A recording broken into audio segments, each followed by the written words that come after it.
নমস্কার বন্ধুরা, আজ আমি আপনাদের জন্য নিয়ে চলে এসেছি আরও একটি নতুন তথ্য, যা আপনাদের খুবই উপকার করবে।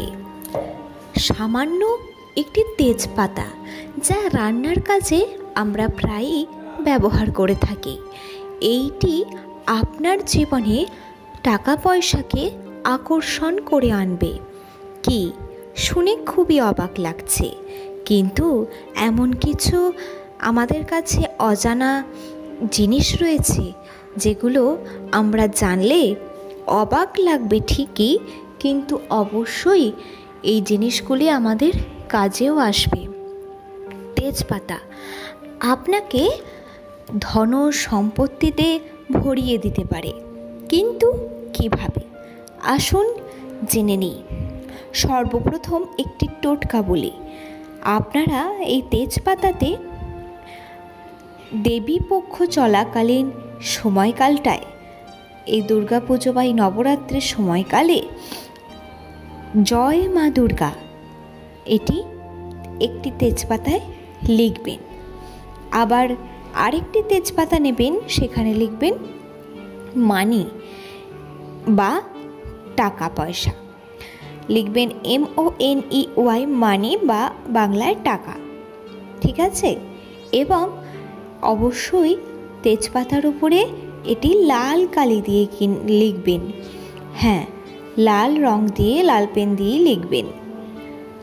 এবং তারপরে এই তেজপাতা দুটি আপনি মা দুর্গার চরণের কাছে ফেলে রেখে দেবেন এবং দেবী দুর্গার গায়ত্রী মন্ত্র ওং ভূর্ভুবঃ স্বাহা তৎসবিতুর্বরেণ্যং ভর্গো দেবস্য ধীমহি ধিয়ো ইয়ো নঃ প্রচোদয়াৎ, এই মন্ত্র 3 বার জপ করবেন। বা মা দুর্গার প্রণাম মন্ত্র আপনারা যেমনভাবে পারেন দেবী দুর্গাকে ডাকবেন।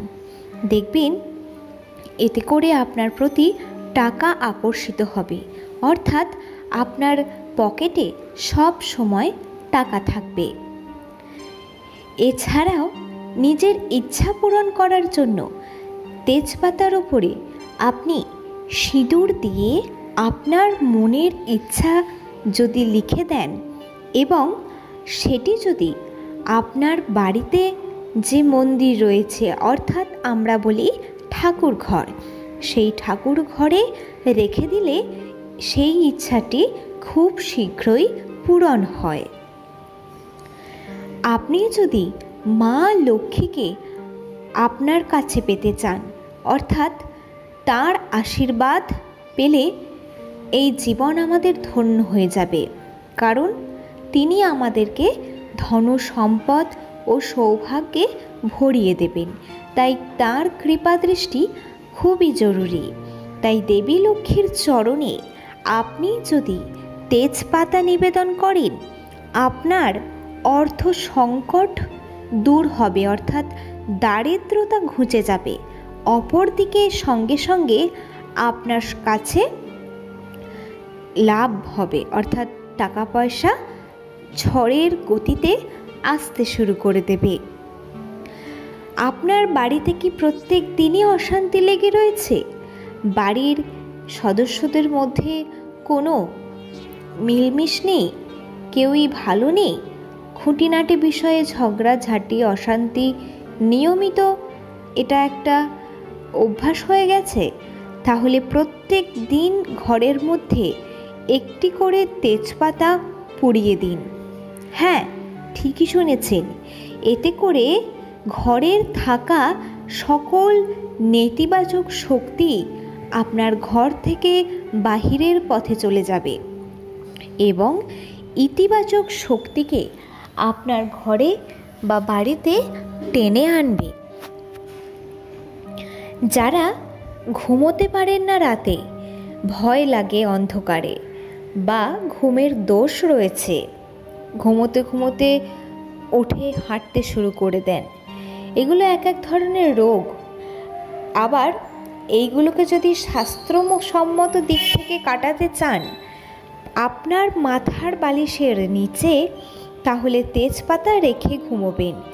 এতে করে আপনি কোনো দুঃস্বপ্ন দেখবেন না এবং ঘুমানোর সময় ভয়ও লাগবে না। কোনো রকম খারাপ কিছু স্বপ্ন আপনার আসবে না। যারা যারা নিজের কুদৃষ্টি এড়াতে চান, বাড়িতে ছোট শিশু থাকলে বা নিজের বাড়ির প্রতি যদি বুঝতে পারেন যে হ্যাঁ আপনার বাড়ির ওপর কুনজর পড়েছে, তার জন্যই সব কিছু খারাপ হচ্ছে আপনার বাড়িতে, তার জন্য তেজপাতা নেবেন আর তার সঙ্গে 1 চামচ লবণ নেবেন, অর্থাৎ নুন নেবেন এবং তেজপাতা আর ওই লবণ মিশিয়ে 7 বার আপনারা গুনে গুনে সেবন করবেন, অর্থাৎ খেয়ে নেবেন। এতেই আপনাদের কুদৃষ্টির প্রভাব কেটে যাবে। আপনার বাড়ির প্রত্যেকটা সদস্যকেই এটি করতে হবে। আর একটি বড় জিনিস যেটা নিয়ে আমরা ঘুরি, পার্স বা মানি ব্যাগ, যেখানে আমরা টাকা পয়সা রাখি, সেই স্থানটি অত্যন্ত গুরুত্বপূর্ণ। হয়তো আমরা সেইভাবে এইগুলোকে পাত্তা দিই না বলা ভুল, এগুলিকে আমরা সেই রকম গুরুত্ব দিই না। হ্যাঁ, কিন্তু আপনি যদি আপনার মানিব্যাগে তেজপাতা রেখে দেন এবং সেটি শুকিয়ে গেলে আবার জলে ফেলে দেবেন, আবার নতুন করে রাখবেন, এমন যদি করতে থাকেন, অবশ্যই আপনার মানিব্যাগ থেকে কখনোই টাকা বেরিয়ে যাবে না।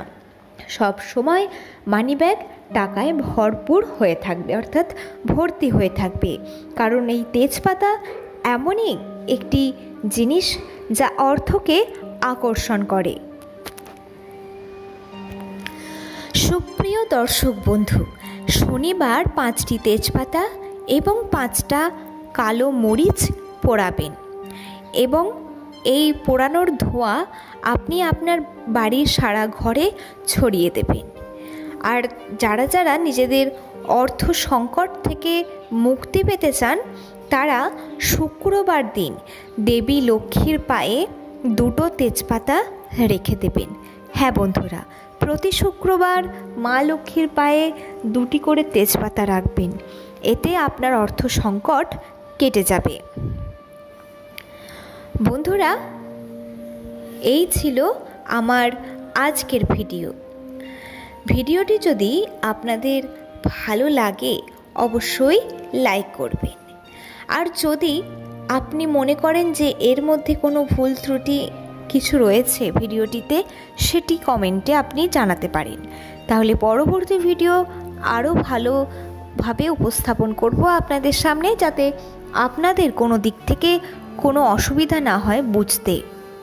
যাই হোক, ভিডিও সমাপ্ত করলাম। ভালো থাকবেন, সুস্থ থাকবেন।